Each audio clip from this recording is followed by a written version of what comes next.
tingkah laku manusia. Oke. Selanjutnya, nah dari hukum itu akan turun jadi turunan dari hukum itu adalah hukum Islam. Nah, sekarang kita akan membahas hukum Islam. Hukum Islam adalah merupakan peraturan yang diciptakan oleh Allah Subhanahu wa taala sebagai pedoman hidup bagi manusia dalam hubungannya dengan Tuhan, dengan sesama manusia, dengan alam dan kehidupan. Baik, teman-teman ya, anak-anak.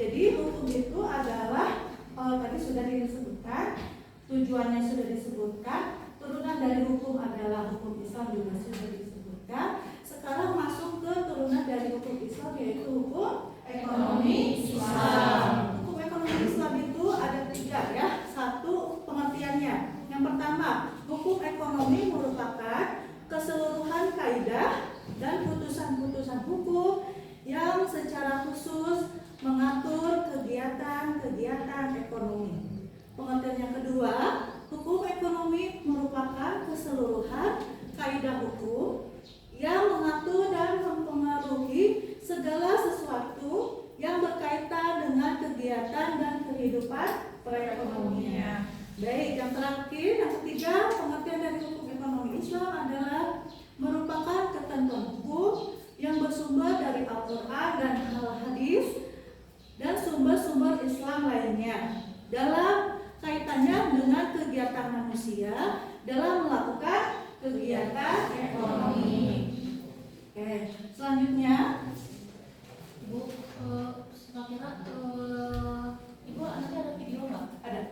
Videonya kapan? Nah, sekarang ini kelihatan. Kita akan menyaksikan video pembelajaran perihal hukum ekonomi syariah di Indonesia. Untuk mempersingkat waktu, kita tayangkan video tersebut. Itu hukum ekonomi syariah dan bagaimana tampak jelasnya di Indonesia.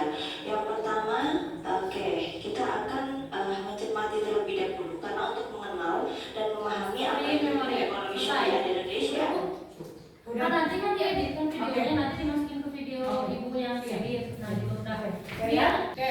Untuk selanjutnya, untuk lebih memahami ya, pemahaman dari teman-teman semua, kita akan menyaksikan video pembelajaran perihal hukum ekonomi syariah di Indonesia. Untuk mempersingkat waktu, kita tayangkan video tersebut. Itu hukum ekonomi syariah dan bagaimana tampak jelasnya di Indonesia.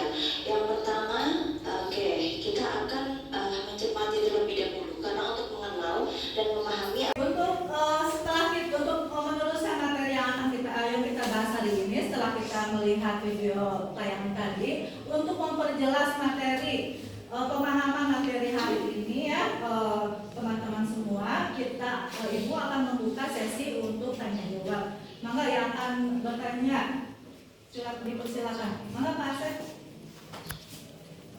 Baik, terima kasih Ibu. Atas pertanyaannya, bagus sekali ya pertanyaannya. Baik, untuk hukum itu adalah yang tadi Ibu telah jelaskan di awal.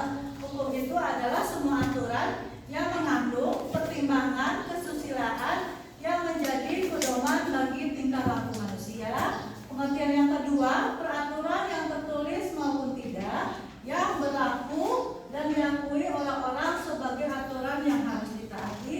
Dan yang terakhir yaitu seperangkat norma atau kaidah yang berfungsi mengatur tingkah laku manusia dengan tujuan untuk ketentraman dan kedamaian dalam masyarakat. Demikian jawabannya gimana? Ada yang mau ditanyakan kembali, Pak Sen? Ada Bu. Satu lagi Bu. Ya.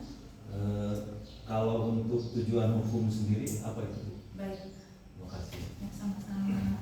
Enggak, untuk tujuan hukumnya yaitu adalah mengatur tingkah laku manusia. Begitu ya. Jadi hukum itu adalah ilmu yang akan mengatur tingkah laku manusia dalam menjalankan kehidupannya. Begitu Pak Asep. Dapat dimengerti Pak Asep? Sangat mengerti Bu. Terima kasih. Mangga pertanyaan yang lain dari teman-teman yang lain? Mangga Mira. Saya Bu, maka saya Kiraku izin bertanya, bisa tolong dijelaskan tentang pengertian dari hukum Islam? Terima kasih. Terima kasih atas pertanyaannya. Ya, hukum Islam yaitu merupakan peraturan yang diciptakan oleh Allah Subhanahu wa taala sebagai pedoman hidup bagi manusia dalam hubungannya dengan Tuhan, dengan sesama manusia, dengan alam dan kehidupan. Gitu ya. Jadi tadi itu adalah hukum, tujuan hukum, sekarang sudah masuk ke hukum Islam. Begitu Mira? Lalu Bu, kalau untuk rincian hukum Islam itu apa saja Bu, boleh dijelaskan? Boleh. Oke. Kasih Mira. Pertanyaannya bagus sekali. Di sini hukum Islam itu ada 5 ya, termasuk hukum perdata, hukum perkawinan, hukum waris, hukum pidana, dan hukum politik. Pengertian dari hukum perdata yaitu mengatur hubungan manusia dengan manusia mengenai harta, benda, dan segala hak milik yang berupa materi, termasuk bentuk-bentuk hak dan kewajiban masing-masing hubungan tersebut. Yang kedua, hukum perkawinan atau munakaha yaitu mengatur hubungan yang berkaitan dengan perkawinan. Yang ketiga, hukum waris yaitu hukum yang berkaitan dengan harta benda yang disebabkan oleh kematian. Yang keempat, hukum pidana atau jinayah yaitu hukum yang berhubungan dengan jiwa, akal, dan kehormatan manusia.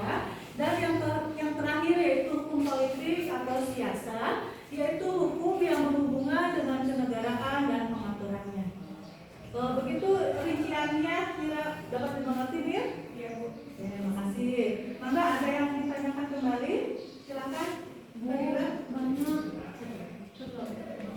Hukum ekonomi syariah itu mengatur apa saja? Mengatur hukum. Baik. Oke. Ke atas. Nah, ya. Baik ya. Oke. Baik, terima kasih Fadila atas pertanyaannya. Jadi hukum ekonomi syariah itu mengatur pertama hubungan manusia dengan sesamanya berupa perjanjian atau kontrak. Yang kedua berkaitan dengan hubungan manusia dengan objek atau benda-benda ekonomi atau komoditi. Yang ketiga apa? Ketentuan hukum terhadap benda-benda yang menjadi objek kegiatan ekonomi. Begitu Fadila? Ada yang mau ditanyakan kembali? Akadnya apa aja? Oke, untuk akad-akadnya, ya akadnya itu ada 2 ya. Yang pertama itu mudorobah sama murobahah. Mudorobah itu adalah jadi ada baitulmal, ada lanjut ya. Jadi mudorobah ada mudorobah, ada murobahah. Kalau murobah itu pinjaman ya, apa maksudnya nabung. Jadi misalnya Fadila nabung gitu nanti dikelola oleh lembaga. Nah, orangnya menyimpan aja Fadila, lembaga yang mengelolanya. Tapi kalau mudorobah itu adalah Fadila minjam dan dikelola bersama-sama dengan lembaga keuangan tersebut. Gitu. Dapat dimengerti ya Fadila? Terima kasih. Ada yang mau menambahkan? Tidak? Ya. Izin menambahkan, jenis-jenis akad itu ada 2 lagi, yaitu musyarakah dan ijarah. Musyarakah itu sendiri adalah perjanjian kerjasama antara 2 pihak atau lebih untuk mendirikan suatu usaha dengan modal bersama dan pembagian keuntungan yang sesuai kesepakatan. Yang terakhir ijarah, yaitu kegiatan sewa menyewa antara 2 pihak dengan biaya yang telah ditetapkan. Terima kasih ya. Jadi selain yang tadi Ibu sebutkan lagi ada juga ijarah dan musyarakah. Baik kalau gitu. Ada yang mau ditanyakan kembali? Apa sudah cukup? Cukup. Baik, terima kasih. Untuk selanjutnya kita pertama tugas individu, yang kedua tugas kelompok, ya bisa dikerjakan dalam waktu 1 minggu ini. Nanti untuk dikumpulkan minggu depan. Tugas individunya yaitu ini membuat kesimpulan dari hukum ekonomi syariah. Oke. Yang kedua, untuk tugas kelompoknya membuat jurnal. Ya, yang sudah Ibu sampaikan minggu kemarin. Jadi untuk tugas minggu depan yang tugas kelompoknya membuat jurnal berkaitan dengan hukum ekonomi. Ada mudorobah, ada murabahah. Kalau murabahah itu pinjaman ya, maksudnya nabung. Jadi misalnya Fadila nabung, gitu nanti dikelola oleh lembaga. Nah, kita biasanya menyimpan aja Fadila lembaga yang mengelolanya. Tapi kalau mudorobah itu adalah Fadila minjam dan dikelola bersama-sama dengan lembaga keuangan tersebut.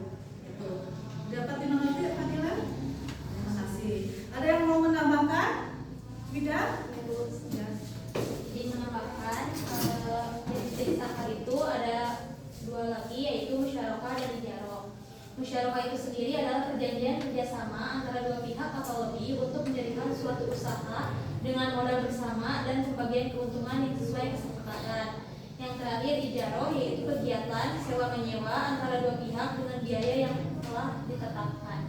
Terima kasih Bu Wida. Ya, jadi selain yang tadi Ibu sebutkan lagi ada juga ijarah dan musyarakah. Baik kalau gitu. Ada yang mau ditanyakan kembali atau sudah cukup? Cukup. Baik, terima kasih.